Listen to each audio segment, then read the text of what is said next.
Donc moi, je suis Lucie Prost et j'ai réalisé le film Fario, qui est donc sélectionné au Festival du film d'Angoulême cette année.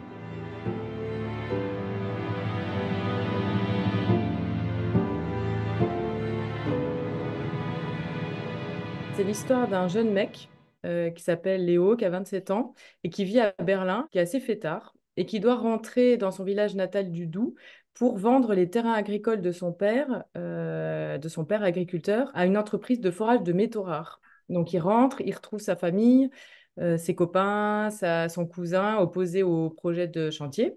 Et il se rend assez vite compte que les truites de la rivière, donc les farios, ont des comportements bizarres. Et il va se lancer, comme il est ingénieur spécialisé dans le domaine de l'eau, il va se lancer dans une enquête qui va un peu le chambouler, le ramener à des endroits qu'il a un peu déniés.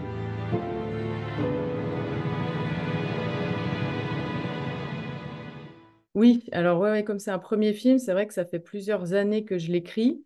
Et ce qui est assez commun pour un premier film, de mettre vraiment des années d'écriture et voilà, de le faire avancer.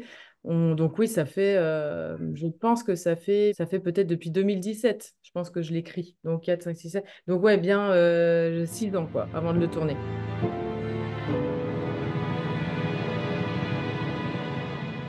Je pense que c'est parti d'une volonté de travailler un peu les liens qui unissent les êtres humains aux vivants, à la nature, parce que pour moi, la nature a toujours été une sorte de refuge, que je viens un département très rural et que je pense que les espaces naturels de mon enfance ont aussi beaucoup coloré mon imaginaire. Et c'est vrai que souvent, quand j'ai des envies d'écriture et des envies de film, ça part de ces lieux. Et après, comme je voulais pas faire un film purement militant, je voulais qu'il y ait quelque chose de très intime qui lie notre personnage principal à la nature. Et j'ai tissé cette histoire du père agriculteur.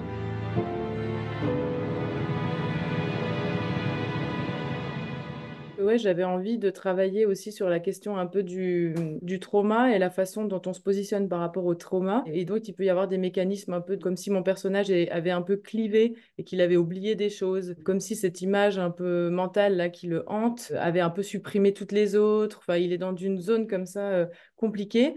Et je pense que la mère aussi, d'une certaine façon, je voulais construire un personnage complexe et lui laisser un peu aussi des parts d'ombre. Et donc, elle a quelque chose de lumineux, de très vivant. Et en effet, elle a aussi, je pense, ouais, des problèmes de communication qu'on fait que il sait pas tout, qu'on lui a caché des choses et que voilà. Et en même temps, peut-être qu'on lui a dit ces choses, mais qu'il les a aussi oubliées. Enfin, voilà, j'aimais bien qu'il y ait une vraie ambiguïté, quoi.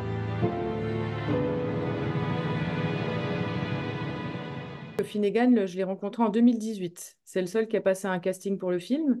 J'avais vu plusieurs jeunes mecs.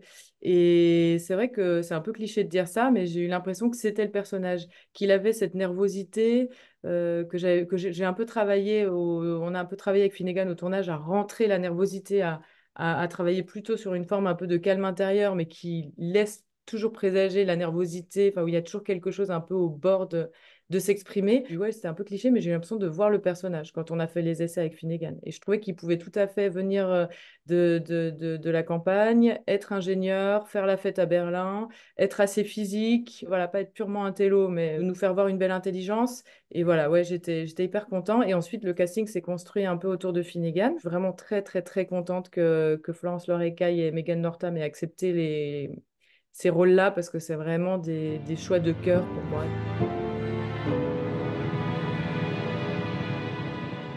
Florence, elle est très identifiée, donc je connaissais très très bien Florence Loirecaille. Et Mégane, je l'avais vue dans un court-métrage qui s'appelle Miss Chazelle, qui a un peu lancé sa carrière. Et je l'ai vue ensuite dans Les Passagers de la nuit de Michael Hertz, où je l'ai trouvée géniale.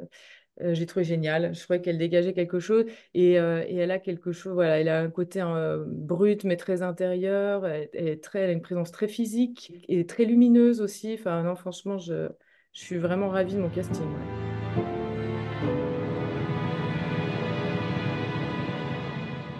Ouais. Ouais, c'est vrai qu'il y avait beaucoup de décors, c'était un bon défi. En fait, j'ai vraiment écrit pour cette vallée où je passais souvent, enfin, où j'allais souvent l'été, ou même l'année d'ailleurs, c'était là que vivait ma grand-mère. Et du coup, c'est la vallée de la Loue qui est vraiment connue pour ses truites, là, ses truites Fario, et qui est aussi connue par rapport enfin, via les peintures de Gustave Courbet, qui a beaucoup peint cette région.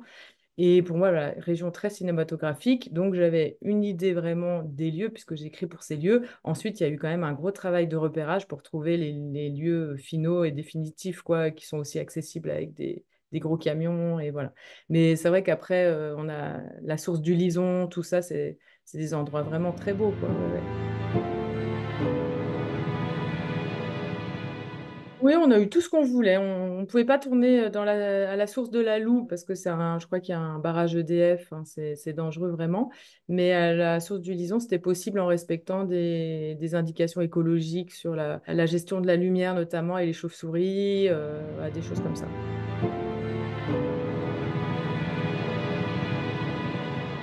C'est quand on a tourné le spectacle de théâtre. Pour moi, c'était une belle fête. Tous les acteurs qui avaient des rôles secondaires étaient adorables, généreux.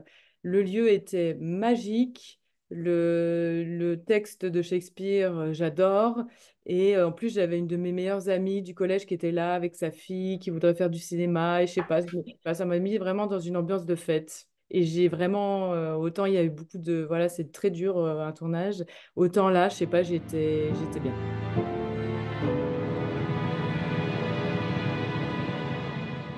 À la base, moi, j'avais une vision des effets spéciaux. Je voulais vraiment que ce soit assez artisanal, qu'on s'éloigne au maximum des images un peu 3D très lisses, qui pourraient faire un peu trop hyper réaliste. Je voulais que ça conserve vraiment, qu'on conserve une dimension un peu conte dans l'histoire. Donc, je voulais qu'on tourne un maximum de trucs réels. Et donc, on l'a fait, pas mal.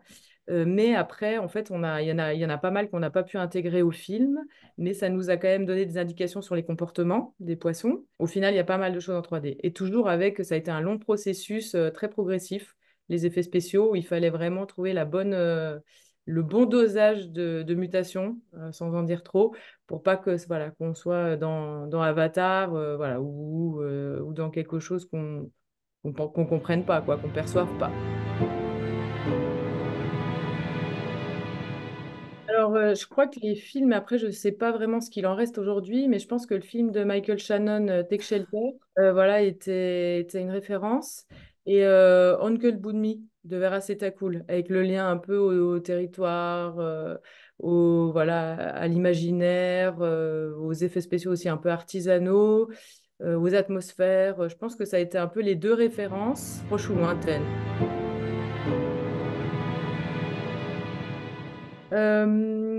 Oui et non, parce que parfois je trouve que la musique, moi je suis vraiment très sensible à la musique et ça peut tout de suite me mettre dans un état d'esprit particulier et transformer un peu complètement le processus d'écriture.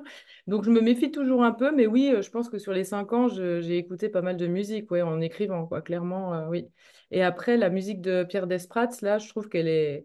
Ce qu'il a fait comme travail, il a utilisé un instrument, une babasse, c'est une sorte de vielle à roue qui a été créé spécialement pour la musique de ce film et dont on a parlé avant même qu'on ait les premières images, qui nous faisait complètement fantasmer l'un et l'autre. On avait envie de cette dichotomie entre quelque chose de très électro et en même temps quelque chose de très artisanal, de très terrien, qui amène vraiment cette babasse avec les cordes. On a l'impression que ça pleure, que les arbres pleurent. Enfin, je trouve qu'il a fait un boulot magnifique. Alors, on n'avait pas beaucoup de choix au montage. En 35 mm, on n'a pas beaucoup tourné.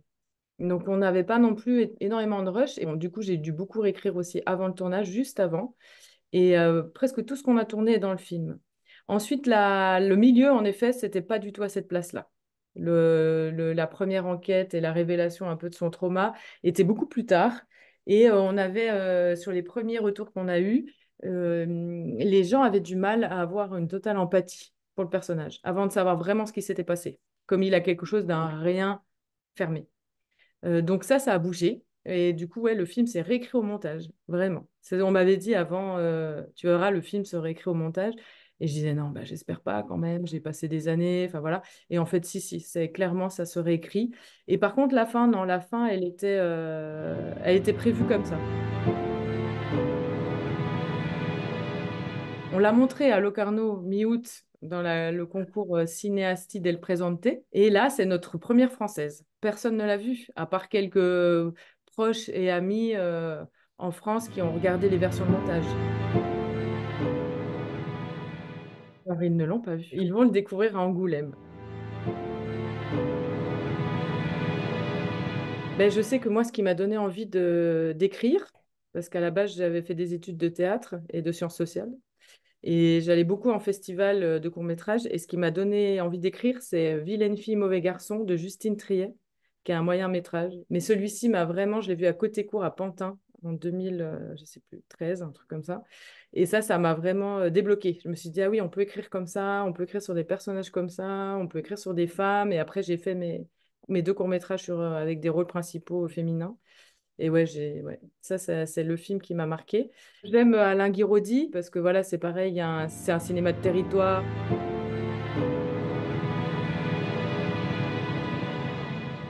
Pour moi, c'est vraiment le mot diversité qui me vient parce que la francophonie, c'est l'Europe, c'est l'Afrique, c'est l'Amérique, c'est même le Vanuatu en Océanie.